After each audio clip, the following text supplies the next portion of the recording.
رب اشرح لي صدري ويسر لي أمري واحلل عقدة من لساني يفقهوا قولي رب زدني علما وارزقني عملا سبحانك لا علم لنا إلا ما علمتنا إنك أنت العليم الحكيم.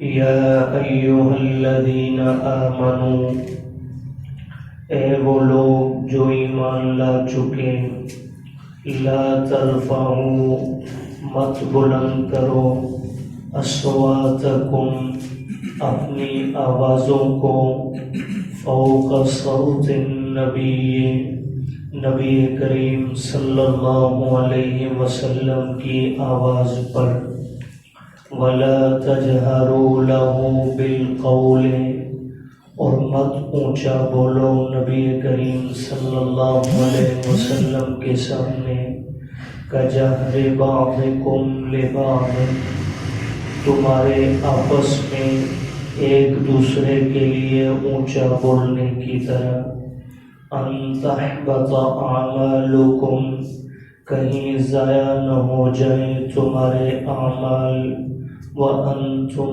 لَا تَشْعُرُونَ، اور تمہیں خبر بھی نہ ہو۔ إِنَّ الَّذِينَ، بے شک وہ لوگ، يَغُضُّونَ أَصْوَاتَهُمْ، جو پست رکھتے ہیں اپنی آوازوں کو، عِندَ رَسُولِ اللَّهِ، اللہ کے رسول صلی اللہ علیہ وسلم کے سامنے، اولئک الذین، یہی وہ لوگ ہیں، امتحن اللہ قلوبہم، اللہ نے خاص کر لیا جن کے دلوں کو، للتقوی، تقوی کے لیے، لہم مغفرۃ، ان کے لیے ہے بخشش، وَأَجْرٌ عَظِيمٌ، اور بڑا اجر۔ سورہ حجرات کا درس چل رہا ہے، اور اس سورہ مبارکہ میں اللہ پاک نے معاشرتی قوانین بیان فرمائے، جس میں بڑوں کا ادب، ایک دوسرے کا خیال، اور آپس کے ایک دوسرے کے حقوق کی ادائیگی۔ اور ظاہر بات ہے بڑوں میں اللہ کی ذات کے بعد سب سے بڑے اللہ کے پیارے حبیب صلی اللہ علیہ وسلم ہیں، اس لیے زیادہ تر جو آداب بیان ہوئے ہیں وہ آپ علیہ الصلوۃ والسلام کی ذات مبارکہ سے متعلق ہیں۔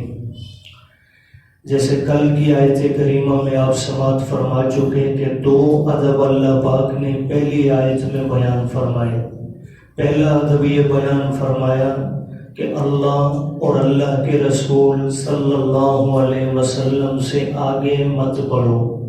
اس جملے کے کئی معنی جو آپ کے سامنے ذکر کر دیے گئے کہ ظاہری معنی بھی مراد ہے کہ حضور علیہ السلام کی حیات طیبہ میں صحابہ کو حکم تھا کہ آپ کے ساتھ جب چلنا پڑے تو حضور سے آگے قدم نہیں بڑھانے، محفل میں آپ علیہ السلام تشریف فرما ہوں تو حضور سے آگے بڑھ کر نہیں بیٹھنا، اور اسی طرح اس سے عملاً قولاً بھی آگے بڑھنے سے منع کیا گیا کہ جب تک اللہ کے حبیب صلی اللہ علیہ وسلم کوئی بات ارشاد نہ فرما دے اس وقت تک اپنی رائے قائم کرنے کی تمہیں اجازت نہیں۔ اسی طرح جب تک حضور علیہ السلام کوئی عمل نہ فرما لے آپ کو جلدی کر کے اس عمل کو اختیار کرنے کی اجازت نہیں ہے۔ تو پہلا ادب یہ تھا، جس کو آسان لفظوں میں اگر آپ کہیں تو پہلا ادب یہ ہے کہ نبی کریم صلی اللہ علیہ وسلم کی اتباع کرنی ہے۔ اتباع کا معنی کیا ہوتا ہے جی؟ پیچھے چلنا۔ اتباع کا معنی کیا ہوتا ہے جی؟ پیچھے چلنا۔ اتباع کہتے ہی اسے آج کہنے کو تو ہم سب بھی تیار ہیں کہ ہم حضور علیہ السلام کی پیروی کرنے والے، اتباع کرنے والے ہیں، لیکن کام بہت سارے ایسے کر جاتے ہیں جو حضور علیہ السلام نے نہیں فرمائے، تو اس لیے حضور سے آگے بڑھنے کی ضرورت نہیں ہے، حضور علیہ السلام کے پیچھے رہنے کی ضرورت ہے، اتباع کرنے کی۔ تو پہلا ادب تھا اتباع۔ دوسرا ادب اللہ نے واتقوا اللہ کے لفظ کے اندر بیان فرمایا، اور یہ ہے خوف خدا۔ اور آسان کر لیں تو تقوی، اس سے مراد ہے کہ تقوی اختیار کرنا ظاہر بات ہے جس کے دل میں اللہ کا ڈر آ گیا وہ نہ رب کا حکم کبھی توڑے گا اور نہ نبی کریم صلی اللہ علیہ وسلم کے حکم کو اور آپ کے عمل مبارک کو کبھی چھوڑے گا۔ تو اس لیے دوسرا ادب یہ ہے تقوی اختیار کرنا۔ آج کی جو دو آیات کریمہ آپ کے سامنے پڑھی گئی ہیں، ان میں یا تو آپ یہ سمجھ لیجئے کہ ان میں بھی اللہ نے دو ادب بیان فرمائے، اور یا یوں کہہ لیں کہ ادب ایک ہے اس کے دو حصے بیان فرمائے۔ اگر ہم شمار کریں تو وہ ادب یہ ہے کہ حضور علیہ السلام کی موجودگی میں آواز کو بلند نہیں کرنا۔ اب چونکہ اس کے دو حصے پھر ہم بناتے ہیں کہ حضور علیہ السلام تشریف فرما ہوں، آپس میں بات کرنی پڑے تو تب بھی اونچی آواز سے نہیں بولنا، اور اگر کبھی کبھار اللہ کے حبیب کو مخاطب کرنا پڑے، بلانا پڑے اپنی طرف، جیسے صحابہ کرام کو ضرورت پڑتی تو سوال کرتے، آپ علیہ السلام کو مخاطب کر کے آپ سے پوچھتے، تو جیسے ہم آپس میں ایک دوسرے کو بلا رہے ہوتے ہیں نا، نام لے کر، نام کو بلکہ کبھی بگاڑ کر بھی بلا رہے ہوتے ہیں، اونچی آواز سے بلا رہے ہوتے ہیں، تو فرمایا جیسے آپس میں بے تکلفی میں ایک دوسرے کو بلاتے ہو، میرے حبیب کو بلانا پڑے تو اس طرح کا انداز نہیں ہونا چاہیے، وہاں ادب کو ملحوظ خاطر رکھنا ہے۔ تو بہرحال اس آیت کریمہ میں جو پہلا ادب بیان ہوا وہ یہ کہ اپنی آواز کو حضور کی آواز سے بلند نہیں کرنا۔ حدیث طیبہ کے اندر آتا ہے اللہ کے حبیب صلی اللہ علیہ وسلم کا مزاج بولنے میں انتہائی دھیمی آواز والا تھا، آپ اونچی آواز سے نہیں بولا کرتے تھے، جیسے ہمارے ہاں ہمارا خطیبانہ انداز ہے، بے لگام ہو جاتے ہیں ہم، نہ مسجد کے آداب کا خیال رہتا ہے نہ کسی اور چیز کا۔ ادب کا تقاضا یہ ہے کہ گفتگو میں سنجیدگی بھی ہو، آواز میں پستی بھی ہو، یہ نہیں کہ دوسروں کے کان پھٹتے چلے جا رہے ہوں۔ تو آواز میں پستی ہوا کرتی تھی آپ علیہ السلام کے آواز میں، لیکن معجزہ یہ تھا کہ حضور علیہ السلام کی آواز دھیمی ہونے کے باوجود لاکھوں کے مجمع نے حجۃ الوداع میں ہر کان نے حضور کی آواز کو خود سنا۔ یہ معجزہ تھا، یہ نہیں کہ حضور اتنی آواز سے، لاؤڈ سپیکر تو نہیں تھے اس وقت، ڈیک تو نہیں لگے ہوئے تھے، لیکن اللہ کے محبوب صلی اللہ علیہ وسلم کی آواز مبارک کوئی ایسا صحابی نہیں تھا جس نے کہا ہو کہ آج حضور کی آواز مجھے نہیں پہنچی، یہ حضور کا معجزہ تھا۔ تو بہرحال فرمایا حضور علیہ السلام کی آواز مبارک سے اپنی آوازوں کو بلند نہ کرنا۔ کل سورہ مبارکہ کے شان نزول میں جو روایات ہم نے ذکر کی ان میں سے ایک روایت جو بخاری کے حوالے سے ذکر کی کہ بنو تمیم کا ایک وفد آیا آپ علیہ السلام کے پاس، کچھ ہدایات لینے کے بعد کہنے لگے یا رسول اللہ ہم میں سے ایک کو امیر بنا دیجئے۔ اللہ کے محبوب ابھی خاموش تھے، کوئی جواب دینے نہ پائے تھے کہ حضرت ابو بکر بول پڑے یا رسول اللہ میں چاہتا ہوں قعقاع ابن معبد کو امیر بنا دیجئے۔ ادھر سے حضرت عمر بول پڑے یا رسول اللہ میں چاہتا ہوں اقرع ابن حابس کو امیر بنا دیجئے۔ تو حضرت ابو بکر حضرت عمر کو مخاطب کر کے کہنے لگے آپ نے ہر جگہ میں میری رائے کی مخالفت ضروری کرنی ہے۔ تو حضرت عمر فرمانے لگے میرا مقصد یہ نہیں، میں نے جو بہتر سمجھا رائے دینی۔ تو یہ آپس میں بات چیت ہونے لگی اور قدر آواز بلند ہو گئی، تو اللہ کو یہ پسند نہیں آیا، اللہ پاک نے یہ آیت اتار دی میرے حبیب کی آواز سے آپ کی آواز بلند ہونی نہیں چاہیے۔ اب پہلے یہ سمجھ لیجئے جیسے ہم نے کہا حضور سے آگے بڑھنے سے جو منع فرمایا یہ کہاں کہاں پر ہے، وہ مقامات آپ کو بتلا دیے۔ ایسے ہی آواز کے بلند کرنے کے حوالے سے بھی 4 جگہیں ہیں جہاں پر ہم نے آواز بلند نہیں کرنی۔ کتنی جگہ جی؟ 4، حضور کے اعتبار سے، باقی اور بہت ساری چیزیں بھی شاید ہے، مسجد میں بھی اونچی آواز سے نہیں بولنا، ماں باپ موجود ہیں تو ان کے سامنے بھی اونچی آواز سے، وہ اپنی جگہ پر ہے، لیکن حضور علیہ السلام کی مناسبت سے 4 چیزیں ایسی بنتی ہیں جہاں اونچی آواز سے نہیں بولنا۔ نمبر 1، حضور علیہ السلام کی حیات طیبہ میں جب آپ بنفس نفیس موجود تھے تو صحابہ کو حکم تھا کہ حضور کی محفل میں بیٹھو تو حضور کی آواز سے اونچی آواز میں نہیں بولنا، آیت کا ایک معنی۔ نمبر 2، حضور علیہ السلام دنیا سے پردہ فرما گئے، روضہ مبارک میں آرام فرما ہے، آج حضور کی قبر مبارک پر حاضری ہو تو اونچی آواز سے نہیں بولنا۔ یاد رہے جیسے حیات طیبہ میں شور شرابہ کرنے والے کو اللہ نے ڈرایا ہے کہ عمل ضائع ہو جائیں گے، ایسے ہی آج بھی وہاں جا کر حضور علیہ السلام کی قبر مبارک پر چیخنے والے، اونچی آواز لگانے والے، حتیٰ کہ علماء نے لکھا ہے صلاۃ و سلام بھی پیش کرتے ہوئے آواز کیا ہونی چاہیے؟ اونچی آواز نہیں، بالکل آہستہ آواز میں آپ سلام سنانی کس نے ہے؟ اللہ نے۔ ہاں یہ عقیدہ رکھیں، اس کے اختیار میں ہے، کہ میرے آپ کے اختیار میں نہیں ہے کہ ہم چیخ کر کسی کو سنانا چاہتے ہیں۔ تو بہرحال فرمایا صلاۃ و سلام بھی آہستہ آواز میں۔ تو دوسرا مقام، اب آپ بتلائیے یہاں آیت کا آگے میں انشاءاللہ معنی آپ کے سامنے آ بھی چکا ہے، پھر وضاحت کر دوں گا۔ فرمایا خدا نہ خواستہ آواز بلند ہو گئی تو تمہارے کہیں اعمال ہی ضائع نہ ہو جائیں۔ آواز بلند ہو جائے تو اعمال ضائع ہونے کا ڈر، اور ہم موبائل نکال کے وہاں سیلفی بنائیں تو پھر ثواب بڑھے گا جی؟ معذرت کے ساتھ حضور کے روضہ کے سامنے کھڑے ہو کر ہم سیلفی بنائیں، ہم ویڈیو بنائیں، ہم اللہ معاف فرمائے جناب اس وقت بھی ہمیں یہ احساس نہیں ہوتا کہ کہیں میری پشت جو ہے روضہ کی طرف نہ چلی جائے، بے ادبی نہ ہو جائے۔ ہم اس وقت بھی دوسرے کو موبائل دے کے کہہ رہے ہوتے ہیں ذرا میری جو ہے فوٹو بنا لینا، ویڈیو بنا لینا۔ اعمال بچیں گے ایسی صورت میں؟ اس لیے ایسی چیزوں کا انتہائی خیال رکھنے کی ضرورت ہے۔ تو بہرحال دوسرا معنی آیت کریمہ کا کہ حضور کی وفات کے بعد بھی حضور علیہ السلام کے روضہ پر اونچی آواز سے بولنے کی اجازت نہیں ہے۔ تیسرا معنی، نبی کریم صلی اللہ علیہ وسلم کی ذات آج ہم میں موجود نہیں، لیکن حضور کے ارشادات تو آج ہمارے پاس احادیث طیبہ کی صورت میں موجود ہے۔ حضور کے فرامین پڑھے جائیں، حدیث پڑھائی جائے تو وہاں بھی کسی کو اونچی آواز سے بولنے کی اجازت نہیں ہے۔ نمبر 4، حضور کی احادیث بھی نہیں، ایک عام آدمی کھڑے ہو کر بیٹھ کر حضور کی شان بیان کر رہا ہے، سیرت بیان کر رہا ہے، سیرت کے عنوان پر حضور کا تذکرہ ہو تو وہاں پر بھی کسی کو اونچی آواز سے بولنے کی اجازت، معذرت کے ساتھ ابھی ربیع الاول گزرا ہے، میں نے اپنے آپ کو اور آپ نے اور میرے مسلمان بھائیوں نے اپنے آپ کو مومن اور عاشق ثابت کرنے کے لیے بڑی بڑی محفلیں سجائی۔ حضور کا ذکر ہو تو اونچی آواز سے بولنے کی اجازت نہیں، تو کیا حضور علیہ السلام کا ذکر کرتے ہوئے ڈگ لگا کر موسیقی لگا کر جو ہے محفل اور پارٹی منانے کی اجازت ہوگی؟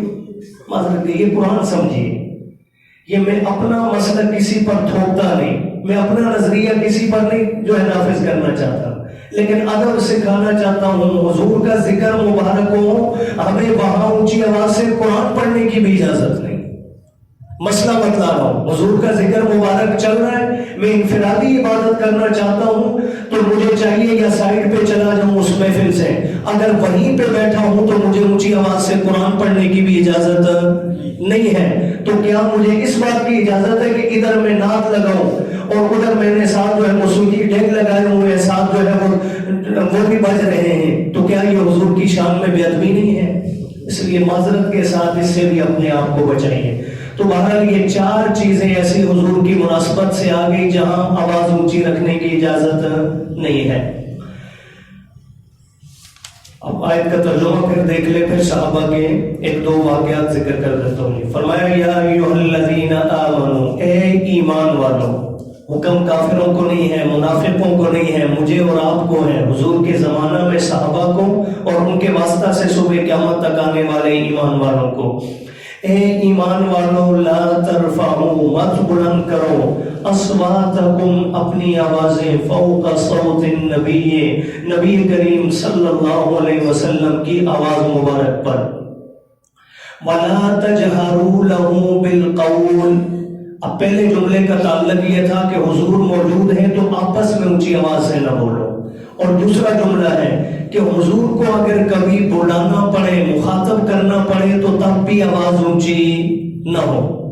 وَلَا تَجْهَرُوا لَهُ بِالْقَوْلِ، اور مت اونچی کرو آواز حضور کے لیے، كَجَهْرِ بَعْضِكُمْ لِبَعْضٍ، جیسے تم آواز بلند کرتے ہو بعض کے لیے۔ آپس میں ایک دوسرے کو بلانا پڑے، باپ بلا رہے بیٹے کو نام لے کر سلمان بات سننا، ٹھیک ہے، یا آپس میں ایک انداز ہے بولنے کا، یا بیٹا باپ سے کوئی بات کرنا چاہتا ہے تو ابو جی میری بات سننا، تو فرمایا جو آپس میں بولنے کا تمہارا انداز تخاطب ہے حضور کے لیے یہ نہیں ہونا چاہیے، ورنہ ہوگا کیا؟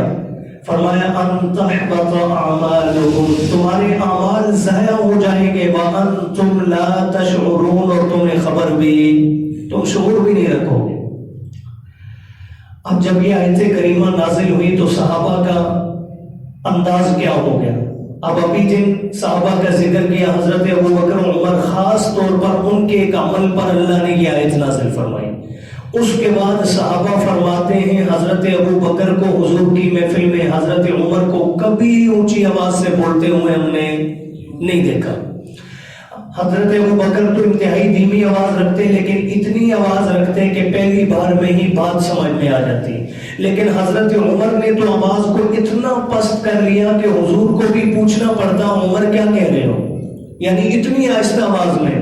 تو حضور پوچھتے ہیں کہ عمر کیا کہنا چاہتے ہو، بولو پھر۔ تو پھر حضرت عمر قریب ہو کر آواز اور دھیمی کرتے، لیکن اتنی آواز سے بات کرتے کہ حضور علیہ السلام تک بات پہنچ جائے، تو آواز اتنی پست فرما لی۔ اور حضرت ثابت بن قیس رضی اللہ تعالیٰ عنہ ایک صحابی ہیں، یہ حبشی تھے، ویسے بھی اللہ پاک نے حضرت بلال کی نسل سے تھے، ان کو بھی مؤذن رسول بنانے کی وجہ یہی تھی، ان کی آواز انتہائی بلند تھی، اونچی آواز، تو اللہ نے ان لوگوں کو قدرتی طور پر جو ہے آواز بلند عطا فرمائی۔ تو ثابت بن قیس رضی اللہ تعالیٰ عنہ کی بھی آواز انتہائی قدرتی طور پر بلند تھی۔ تو جب یہ آیت کریمہ نازل ہوئی تو حضرت ثابت بن قیس نے مسجد نبوی میں آنا چھوڑ دیا۔ کچھ عرصہ گزرا، حضور علیہ السلام کی عادت مبارکہ تھی، آپ کی نظر ہر ایک پر رہتی، اگر کسی کو جو ہے غائب پاتے تو آپ علیہ السلام حالت دریافت فرماتے کیوں نہیں آ رہا، بیمار ہے، کوئی پریشانی ہے، جبکہ آج ہمارے آپس میں یہ معاملات نہیں ہیں۔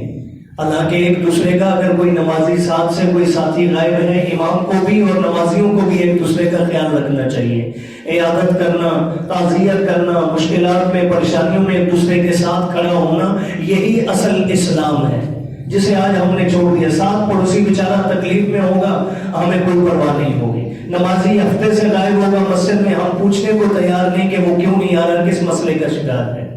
تو بہرحال آپ علیہ السلام کی عادت مبارکہ، ثابت بن قیس نظر نہیں آ رہے، فرمایا ایک دن مجلس میں پوچھا ثابت کو کیا ہوا، کہاں چلا گیا، کہیں بیمار تو نہیں؟ حضرت معاذ فرمانے لگے یا رسول اللہ میرا پڑوسی ہے، میں پتہ کر کے بتلاتا ہوں، خبر مجھے بھی نہیں۔ گئے گھر پہ جا کے دستک دی، حضرت ثابت اندر سر جھکائے بیٹھے ہیں، فرمایا ثابت حضور نے یاد کیا ہے، کیوں نہیں آ رہے مسجد میں؟ فرمایا میری آواز بلند ہے اور تم نے سنا نہیں قرآن کی آیت آ چکی ہے کہ حضور کی محفل میں جو اونچی آواز سے بولتے ہیں ان کی آواز ضائع ہو گئے، گویا وہ جہنمی ہوں گے، مجھے تو ڈر لگ رہا ہے کہ میں جہنمی نہ ہو چکا ہوں، میں اس لیے حضور کی محفل میں نہیں آنا چاہتا کہ کہیں میرے اعمال ہی بالکل ضائع نہ ہو جائے۔ حضرت معاذ آئے، آ کر حضور کو خبر دی، یا رسول اللہ وہ تو یہ کہہ رہا ہے۔ حضور نے پہلا جملہ جو بخاری کی حدیث مبارکہ ارشاد فرمایا اس نے آیت کا مفہوم سمجھا نہیں، وہ جو ہے قدرتی طور پر بلند آواز والا ہے، اس کے اعمال ضائع نہیں ہوں گے، اسے کہہ دو وہ جنتی ہے، پہلی یہ بشارت دی۔ اور پھر حضرت ثابت بن قیس بھی آگے حضور کی محفل میں آ کر سلام کیا، حضور علیہ السلام نے جواب دینے کے بعد فرمایا اے قیس کے بیٹے، کیا تمہیں اس بات پر خوشی نہیں کہ اللہ تمہیں زندگی سعادت والی دے اور موت شہادت والی دے؟ یہ بشارت تھی ان کے لیے، یعنی تم زندہ رہو گے تو نیک بخت، تمہارے اعمال ضائع نہیں ہوں گے، اور جب تمہاری موت آئے گی تو شہادت کی موت آئے گی، یعنی موت بھی اللہ ایمان پر نصیب فرمائے گے۔ یہ بشارت سنا دی حضور نے، اور پھر اللہ کا کرنا، لسان نبوت سے جملہ نکلے اور اللہ اسے پورا نہ فرمائے، یہ تو ہو نہیں سکتا۔ حضرت ثابت بن قیس کی زندگی تو سعادت والی تھی، قابل فخر تھی، جب موت کا وقت آیا، ان کی موت غزوہ موتا کے اندر ہوئی ہے۔ غزوہ موتا سیدنا صدیق اکبر رضی اللہ عنہ کی زندگی میں، خلافت میں، مسیلمہ کذاب کے خلاف لڑا گیا، ختم نبوت کے جھوٹے مدعی کے خلاف، جس میں تقریباً کوئی 1700 کے لگ بھگ صحابہ اکرام شہید ہوئے، اور کل مسلمانوں کی تعداد جو ہے وہ 27,000 کے قریب تھی، اس غزوہ میں شہید ہوئی۔ ثابت بن قیس رضی اللہ عنہ بھی اس غزوہ میں شہید ہوئے، اور ان کے متعلق تاریخ میں علامہ سیوطی نے، علامہ قرطبی نے اور دوسرے مفسرین نے ایک اور بڑی عجیب بات لکھی ہے. انہوں نے وقت شہادت ایک زرہ پہن رکھی تھی، جیسے تلوار سے، نیزوں سے اپنے آپ کو بچانے کے لیے لوہے کی زرہ بنی ہوتی تھی، وہ پہن رکھی تھی. جب یہ شہید ہو گئے تو کسی ساتھی کو، انہی کے ساتھی، کافر نہیں مسلمانوں میں سے تھا، اسے جب موقع ملا تو قیمتی زرہ انہیں نظر آئی تو انہوں نے چپکے سے اتاری اور لے کر گھر چلے گئے. کچھ دن گزرے، یہ ایک اور شخص کے خواب میں آئے، حضرت ثابت بن قیس رضی اللہ تعالیٰ، اور خواب کے اندر آنے کے بعد بتلایا کہ میری زرہ فلاں شخص نے اتاری ہے اور وہ فلاں علاقے کا رہنے والا ہے، اس نے اپنے گھر میں فلاں جگہ میری زرہ چھپا رکھی ہے، اوپر ہانڈیاں پڑی ہے اور اس کے اوپر کچھ اور سامان اس نے رکھا ہوا ہے. ایک تو یہ بتلایا اور ساتھ ہی بتلایا کہ خلیفہ وقت امیر المومنین ابو بکر صدیق کو میرا پیغام دینا کہ میری زرہ بھی لے کر وہاں سے خراساں تک پہنچائے، اور نمبر 2 میرے ذمہ فلاں ابن فلاں کا کچھ قرض ہے وہ بھی ادا کر دے. خواب کے اندر یہ اللہ پاک اپنے نیک بندوں کے نا کہ خواب حجت نہیں ہے، یاد رکھیے، لیکن اللہ کبھی کبھی اپنے نیک بندوں کی مدد فرماتے ہی ہو. اس شخص نے جس نے خواب دیکھا تھا ابو بکر صدیق رضی اللہ عنہ کو جا کر بتلایا، انہوں نے بندے بھیجے، واقعتاً اسی شخص کے گھر سے، اسی علاقے سے زرہ برآمد ہوئی، اور پھر جس کے متعلق قرضے کا ذکر کیا تھا انہوں نے اپنی طرف سے اس کا قرض بھی ادا کیا. تو یہ تاریخ میں واحد شخص ہے حضرت ثابت بن قیس کہ مرنے کے بعد جنہوں نے وصیت کی اور اسے اللہ نے پورا کر کے دکھایا. اس طرح کا واقعہ کوئی اور نہیں ملتا. تو بہرحال اللہ پاک نے جو ہے حضرات صحابہ کرام کو اس طرح اتباع اور جو ہے قرآن مجید کے پیروی جو ہے وہ عطا فرمائی تھی. تو فرمایا ان تحبط اعمالکم وانتم لا تشعرون. اب اگلی آیت کریمہ میں اللہ نے ایسے ہی صحابہ کی عظمت بیان کی. جنہوں نے پہلی آیت سنی آوازیں پست کر لی، فرمائے ان الذین یغضون اصواتهم، بے شک وہ لوگ جنہوں نے جو پست رکھتے ہیں اپنی آوازیں، عند رسول اللہ، نبی کریم صلی اللہ علیہ وسلم کی موجودگی میں، اولئک الذین، یہی وہ لوگ ہیں، امتحن اللہ قلوبهم للتقوی، خالص کر لیا ہے اللہ نے ان کے دلوں کو تقوی کے لیے. ان کے دلوں میں تقوی کے سوا اور کچھ بھی موجود نہیں. لہم مغفرۃ، اور آخرت میں فرمایا اللہ کے ہاں ان کے لیے بخشش ہے، وَأَجْرٌ عَظِيمٌ، اور بہت بڑا اجر ہے. اللہ پاک ہمیں بھی قرآن و سنت کو سمجھ کر اپنانے کی توفیق دے.